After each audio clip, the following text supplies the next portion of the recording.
Hi Stampers, I'm Meg from LovenStamps, and I'm excited to share a project with you again using the Under My Umbrella stamp set.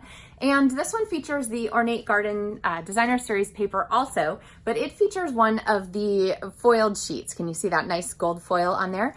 One of the things I love to do with this is play up with the white background foiled papers because you can make so much more out of them.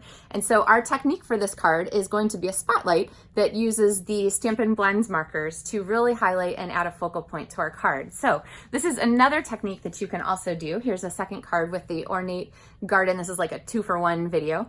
Second Ornate Garden series card using the Ornate Thanks stamp set from that new suite and also the Ornate Borders from that same suite. Here's a real cool, see how that sneak peek works. Anyway, let's get stamping and I will give you some tips for making this special card. Okay, so one of the great things about these projects that I was going to show you, this is the tutorial that's a perk for ordering from my store this month, is that they include a limited set of supplies. So they're not a zillion pieces of things that you're going to need to make these. They're just 4 cool projects using just the things that are shown here. So another cool thing to do. And of course, you can place your order for anything in my online store while you are shopping, and you can earn these tutorials. It doesn't have to be these specific projects, but if you want to make the projects exactly as they're shown in the tutorials, then I always give you that supply list. So that's available on my website.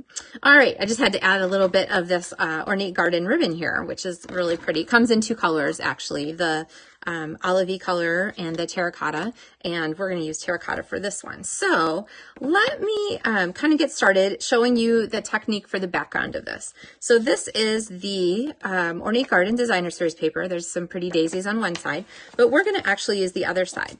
Now, it's really tempting to want to get your card all set up and to go ahead and attach this, but when you use Stampin' Blends, they're going to bleed through this paper. That's part of how they work. So don't do that first, because if you do, then you're going to bleed and it's going to show on the inside of your card. So set your card base aside, hang on there, and we're going to go ahead and start here with this technique. So I have my Calypso Coral blends, and what I'm going to do is start here with the center, and I'm going to give us a dark center kind of right here. This is going to be the focal point, and I want it to be right on the edge because when I have my finished card, I don't usually like to center an element at the bottom. I like it to be off the edge. So that's why this is going to come over here. And then I'm going to take my lighter marker and I am going to just start burnishing around the edges and expanding this circle. Okay. Now you can make this circle as big or as small as you want. But I'm going to keep it, I guess, kind of on the small side. So what I'm doing is I'm softening that transition there and creating a spot where our focal point is going to go.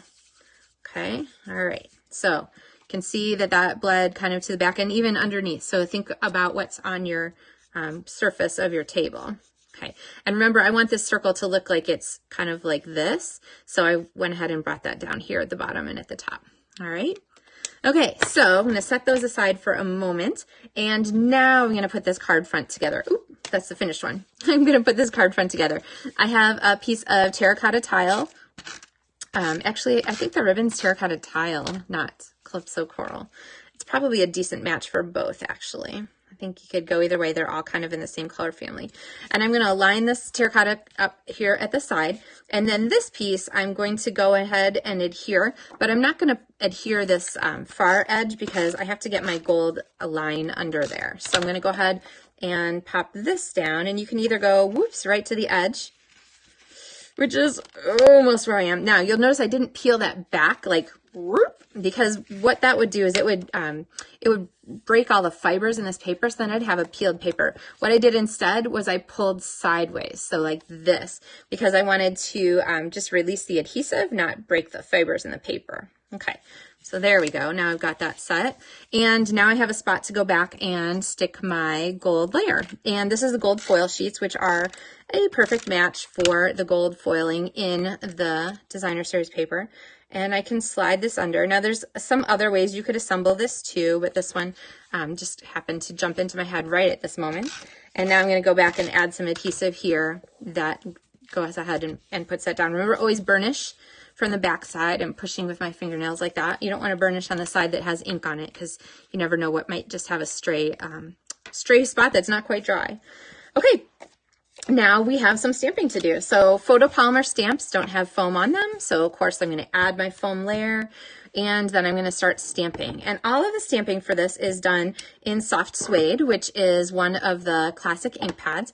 And I like it because it is nice and it's a soft tone. It's even called soft suede, but it's a soft tone, which means that it's not quite as harsh as, I think I want a darker image. Sometimes I stamp more than once. It's not quite as harsh as using a black or a gray. So I'm going to set this aside, and then I'm going to come back with my Stampin' Blends, and I'm going to give our boots a light line here at the bottom. And I'm actually using my bullet tip to do this edge just as a little firmer for me. And then let's see, I'll go switch to the other end of the marker here to do my flowers. So this is more of a space filling area. Okay, so I'm going to do that. Okay, and then I'm going to go back with my So Saffron boots, So Saffron markers to color my boots. And again, I want the back of the boot to be darker, so I'm going to give it a little bit of shadow kind of here at the back. And there'll be a little shadow here where the boots cross over. So I can go ahead here with my darker marker and add some shadow down there, and then sort of the second boot in the back will be shadowed because of that too. Oops, good thing I have a yellow shirt on because I totally just got Stampin' Blend all over my shirt. All right, so hello, sunshine. You can tell what I've been working on today. All right, and then I'm going to go here with my Old Olive and add just a little color to those leaves. All right, now, sadly, all these pieces need to be fussy cut. Not a big deal, though. I'm going to show you here, though, what I'm going to do with the greeting before I jump away, and that is to go ahead and do the greeting in 2 strips that are a little bit separated. And if you want to, actually, I'm going to cut way close on the sunshine. See how the sunshine's pretty much off? Because what I want is I want my hello to have enough space for it.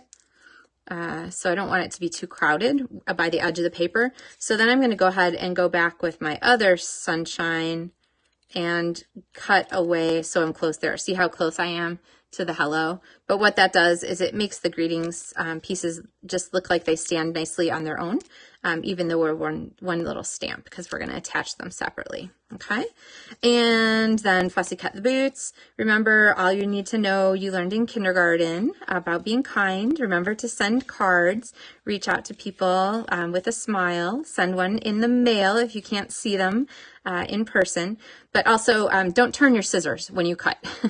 Keep your scissors in one place and turn your paper. I know maybe you don't remember learning that in kindergarten, but I've talked to kindergarten art teachers and I swear they have said that that is how they do it. So, all right, using our kindergarten tips here, we've got that all cut. All right, so now we have some pieces ready to layer, and let me show you some tips on using this here. So I love ribbon. Sometimes I don't want a bow. Sometimes I don't want a knot. Sometimes I just want it to be on there somehow. So my favorite way to do that is to go ahead and add this zigzag. And you're gonna see a zigzag on my cards a lot this month. So I've got a couple of them actually.